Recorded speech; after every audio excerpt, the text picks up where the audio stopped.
تعالیٰ نے سورہ آل عمران کی ابتدائی آیات میں عیسائیوں کے عقیدے کی تردید فرمائی۔ اللہ تعالیٰ کی لعنت ان پر برسے، وہ یہ عقیدہ رکھتے ہیں کہ عیسیٰ علیہ السلام اللہ کے بیٹے ہیں۔ اللہ تعالیٰ کی شان اس سے جو کچھ وہ کہتے ہیں بہت بلند و بالا ہے۔ ان آیات میں اللہ تعالیٰ نے بیان فرمایا ہے کہ حضرت عیسیٰ علیہ السلام بھی اس کے بندوں میں سے ایک بندے ہیں جنہیں اللہ تعالیٰ نے پیدا کیا اور ان کی شکل و صورت بنائی، انہیں بغیر باپ کے پیدا فرمایا، جیسے حضرت آدم علیہ السلام کو بغیر ماں باپ کے کن کہہ کر پیدا فرمایا۔ نیز حضرت مریم علیہ السلام کے حالات بھی بیان فرمائے ہیں۔ ارشاد باری تعالی ہے۔ ترجمہ: اللہ نے آدم اور نوح اور خاندان ابراہیم اور خاندان عمران کو تمام جہان کے لوگوں میں منتخب فرمایا تھا۔ ان میں سے بعض کی اولاد تھے اور اللہ سننے والا جاننے والا ہے۔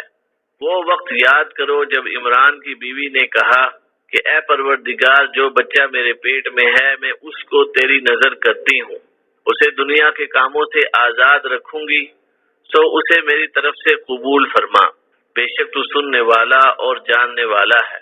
جب ان کے ہاں بچہ پیدا ہوا تو کہنے لگی کہ پروردگار، میں نے تو لڑکی جنم دی ہے، اور جو کچھ ان کے ہاں پیدا ہوا تھا اللہ کو خوب معلوم تھا، اور نظر کے لیے لڑکا موزوں تھا کہ وہ لڑکی کی طرح ناتواں نہیں ہوتا، اور میں نے اس کا نام مریم رکھا ہے، اور میں اس کو اور اس کی اولاد کو شیطان مردود سے تیری پناہ میں دیتی ہوں۔ تو پروردگار نے اس کو پسندیدگی کے ساتھ قبول فرمایا اور اسے اچھی طرح پرورش کیا، اور زکریا کو اس کا کفیل بنایا۔ زکریا جب کبھی عبادت گاہ میں اس کے پاس جاتے تو اس کے پاس کھانا پاتے۔ یہ کیفیت دیکھ کر ایک دن مریم سے پوچھنے لگے کہ مریم، یہ کھانا تمہارے پاس کہاں سے آتا ہے؟ وہ بولی، اللہ کے ہاں سے آتا ہے، بے شک اللہ جسے چاہتا ہے بے حساب رزق دیتا ہے۔ سورہ آل عمران آیت نمبر 33 تا 37۔ ان آیات میں اللہ تعالیٰ نے بیان فرمایا ہے کہ اس نے آدم علیہ السلام اور ان کی اولاد میں سے پابند شریعت اور اطاعت گزار افراد کو منتخب اور ممتاز فرمایا ہے۔ ان میں سے آل ابراہیم کو خاص شرف حاصل ہے، جن میں آل اسماعیل بھی شامل ہیں۔ اس کے بعد آل ابراہیم کے ایک پاک باز گھرانے کا شرف بیان فرمایا ہے۔ وہ حضرت عمران کا گھرانہ ہے جو مریم علیہ السلام کے والد محترم تھے۔ حضرت عمران اپنے زمانے کے بہت نیک اور عبادت گزار آدمی تھے۔ مریم علیہ السلام کی والدہ محترمہ حنہ بنت فاقود بھی عبادت گزار خاتون تھی۔ حضرت زکریا علیہ السلام حضرت مریم علیہ السلام کی بہن اشیاء کے شوہر تھے۔ بعض علماء نے اشیاء کو حضرت مریم علیہ السلام کی خالہ اور حضرت زکریا علیہ السلام کو خالو قرار دیا ہے، واللہ اعلم۔ امام محمد بن اسحاق رحمہ اللہ اور دیگر علماء نے بیان فرمایا ہے کہ حضرت مریم علیہ السلام کی والدہ کے ہاں اولاد نہیں ہوتی تھی۔ ایک دن انہوں نے ایک پرندے کو دیکھا جو اپنے بچے کو چوگا دے رہا تھا۔ اسے دیکھ کر ان کے دل میں اولاد کی شدید خواہش پیدا ہوئی، اور انہوں نے نظر مان لی کہ اگر اللہ نے اولاد دی تو اسے بیت المقدس کی خدمت کے لیے وقف کر دیں گی۔ علماء فرماتے ہیں یہ نظر مانتے ہی انہیں ماہانہ ایام شروع ہو گئے۔ جب وہ پاک ہوئی تو ان کے شوہر نے ان سے مقاربت کی، جس کے نتیجے میں وہ امید سے ہو گئیں۔ جب بچی مریم علیہ السلام کو جنا تو کہنے لگی، پروردگار، میں نے تو لڑکی جنی ہے، اللہ تعالیٰ کو خوب معلوم ہے کہ اس نے کیا جنم دیا، اور لڑکا لڑکی جیسا نہیں۔ آپ کو امید تھی کہ لڑکا ہوگا۔ جب لڑکی پیدا ہوئی تو مایوسی سے کہا، یہ تو لڑکی ہے، مسجد کی خدمت نہیں کر سکے گی اور میری نظر پوری نہیں ہوگی۔ ارشاد باری تعالی، میں نے اس کا نام مریم رکھا ہے۔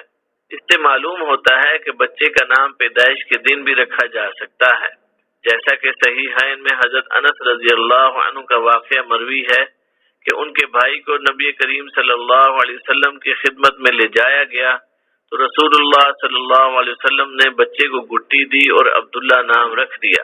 حضرت سمرہ رضی اللہ عنہ سے روایت ہے کہ رسول اللہ صلی اللہ علیہ وسلم نے فرمایا، ہر لڑکا اپنے عقیقے کے عوض گروی رکھا ہوا ہوتا ہے۔ 7ویں دن جانور ذبح کیا جائے اور بچے کا نام رکھا جائے اور سر کے بال اتارے جائیں۔ حضرت مریم علیہ السلام کی والدہ نے فرمایا، میں اسے اور اس کی اولاد کو شیطان مردود سے تیری پناہ میں دیتی ہوں۔ ان کی یہ دعا قبول ہوئی اور نظر بھی قبول ہو گئی۔ حضرت ابو ہریرہ رضی اللہ عنہ سے روایت ہے کہ نبی صلی اللہ علیہ وسلم نے فرمایا، ہر بچے کو پیدائش کے وقت شیطان چھوتا ہے، وہ شیطان کے چھونے کی وجہ سے چیخنے لگتا ہے، سوائے حضرت مریم علیہ السلام اور ان کے بیٹے حضرت عیسیٰ علیہ السلام کے۔ اس کے بعد حضرت ابو ہریرہ رضی اللہ عنہ نے فرمایا، چاہو تو یہ آیت پڑھ لو، میں اسے اور اس کی اولاد کو شیطان مردود سے تیری پناہ میں دیتی ہوں۔ حضرت مریم علیہ السلام قوم کے سردار اور قائد کی بیٹی تھیں، مگر وہ آپ کی پیدائش کے وقت فوت ہو چکے تھے۔ دیگر معززین قوم میں سے ہر ایک کی خواہش تھی کہ اپنے سردار کی بیٹی کی پرورش کا شرف اسے ملے، لہذا قرآن اندازی کی گئی تو یہ شرف حضرت زکریا علیہ السلام کے حصے میں آیا۔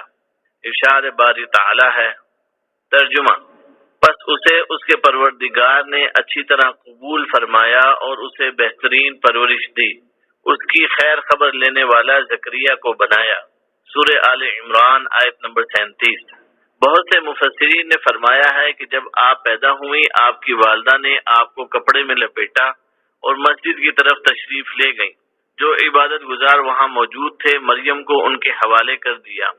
وہ ان کے امام اور متقی آدمی کی بیٹی تھی، اس لیے ان میں سے ہر ایک نے اسے پاس رکھنے کی خواہش ظاہر کی۔ زیادہ صحیح بات یہ معلوم ہوتی ہے کہ مریم کی والدہ نے حضرت مریم کو خدام مسجد کے حوالے اس وقت کیا جب ان کی دودھ پلانے کی عمر گزر گئی اور اتنی عمر ہو گئی کہ ان کی پرورش کی ذمہ داری کسی اور کو سونپنا مناسب ہو۔ جب آپ کو خدام مسجد کے حوالے کیا گیا تو ان میں اختلاف پیدا ہو گیا کہ آپ کی سرپرستی کون کرے گا۔ حضرت زکریا علیہ السلام ان کے نبی تھے اور حضرت زکریا علیہ السلام کی زوجہ محترمہ حضرت مریم علیہ السلام کی بہن یا خالہ تھی، اسی لیے آپ نے چاہا کہ یہ شرف ان کو حاصل ہو۔ دوسرے خدام بھی یہی خواہش رکھتے تھے، اس لیے انہوں نے قرعہ ڈالنے کی تجویز پیش کی۔ چنانچہ قرعہ اندازی ہوئی تو قرعہ حضرت زکریا علیہ السلام کے نام ہی نکلا، کیونکہ خالہ ماں کے مقام پر ہوتی ہے۔ ارشاد باری تعالی ہے، اور زکریا اس کے کفیل ہوئے، کیونکہ قرعہ ان کے نام نکلا تھا، جیسا کہ دوسرے مقام پر ارشاد ہے۔ ترجمہ، اے محمد، یہ باتیں اخبار غیب میں سے ہیں جو ہم تمہارے پاس بھیجتے ہیں۔ اور جب وہ لوگ اپنے قلم بطور قرعہ ڈال رہے تھے کہ مریم کا کفیل کون بنے گا تو تم ان کے پاس نہیں تھے، اور نہ اس وقت ہی ان کے پاس تھے جبکہ وہ آپس میں جھگڑ رہے تھے۔ سورہ آل عمران آیت نمبر 44۔ اس کی تفصیل یہ ہے کہ ان میں سے ہر ایک نے اپنا اپنا معروف قلم اٹھا کر ایک خاص جگہ رکھ دیا، پھر ایک نابالغ بچے سے کہا کہ ان میں سے ایک قلم اٹھائے۔ اس نے جو قلم اٹھایا وہ زکریا علیہ السلام کا تھا۔ سب نے کہا ہم دوبارہ قرعہ اندازی کریں گے اور اس کا طریقہ یہ ہوگا کہ سب لوگوں کے بہتے قلم دریا میں ڈالے جائیں، جس کا قلم پانی کے بہاؤ کے خلاف الٹے رخ بہنے لگے گا وہ مریم کی کفالت کرے۔ جب قلم ڈالے گئے تو حضرت زکریا علیہ السلام کا قلم الٹے رخ بہنے لگا۔ انہوں نے کہا تیسری بار قرعہ ڈالنا چاہیے، جس کا قلم پانی کے بہاؤ کے رخ چلے وہ جیتے گا اور جس کا الٹے رخ چلے گا وہ ہارے گا۔ اس دفعہ بھی سب کے قلم الٹے رخ بہنے لگے اور حضرت زکریا علیہ السلام کا قلم پانی میں سیدھے رخ بہتا رہا۔ چنانچہ حضرت زکریا علیہ السلام ہی حضرت مریم علیہ السلام کے سرپرست تسلیم کیے گئے۔ یہ ان کا شرعی حق بھی تھا اور قرعے سے بھی انہی کا حق ثابت ہوا۔ ارشاد باری تعالی ہے۔ ترجمہ، جب کبھی زکریا ان کے حجرے میں جاتے ان کے پاس روزی رکھی ہوئی پاتے، وہ پوچھتے اے مریم یہ روزی تمہارے پاس کہاں سے آئی؟ وہ جواب دیتی یہ اللہ کے پاس سے ہے، بے شک اللہ تعالیٰ جسے چاہے بے حساب روزی دے۔ سورہ آل عمران آیت نمبر 37۔ مفسرین فرماتے ہیں کہ حضرت زکریا علیہ السلام نے حضرت مریم علیہ السلام کے لیے مسجد میں ایک مناسب جگہ مقرر کر دی تھی جہاں ان کے سوا کوئی نہیں جاتا تھا۔ آپ وہاں عبادت میں مشغول رہتی اور اپنی باری پر مسجد کی خدمت کے ضروری فرائض انجام دیتی۔ آپ رات دن عبادت میں مشغول رہتی تھی، تاکہ آپ کی عبادت بنی اسرائیل میں ضرب المثل بن گئی۔ آپ کی شریفانہ عادات اور عمدہ صفات مشہور ہو گئیں، یہاں تک کہ کیفیت یہ ہو گئی کہ جب حضرت زکریا علیہ السلام ان کی عبادت کے حجرے میں تشریف لے جاتے، انہیں وہاں بے موسم پھل نظر آتے، یعنی موسم سرما میں گرمیوں کے میوے اور موسم گرما میں سردیوں کے پھل موجود ہوتے تھے۔ آپ پوچھتے مریم یہ روزی تمہارے پاس کہاں سے آئی؟ وہ جواب دیتی یہ اللہ کے پاس سے ہے، بے شک اللہ تعالیٰ جسے چاہے بے حساب روزی دے۔ یہ عجوبہ دیکھ کر حضرت زکریا علیہ السلام کے دل میں بیٹے کی خواہش پیدا ہو گئی، حالانکہ آپ بہت بوڑھے ہو چکے تھے۔ تب آپ نے فرمایا اے میرے رب مجھے اپنے پاس سے پاکیزہ اولاد عطا فرما، بے شک تو دعا کا سننے والا ہے۔ سورہ آل عمران آیت نمبر 38۔ بعض علماء کے بقول حضرت زکریا علیہ السلام نے اس طرح دعا کی تھی، اے مریم کو بے موسم پھل عطا کرنے والے، مجھے بھی بے موسم اولاد عطا فرما دے۔ پھر وہ سب کچھ ہوا جو ہم پہلے ان کے حالات میں بیان کر چکے ہیں۔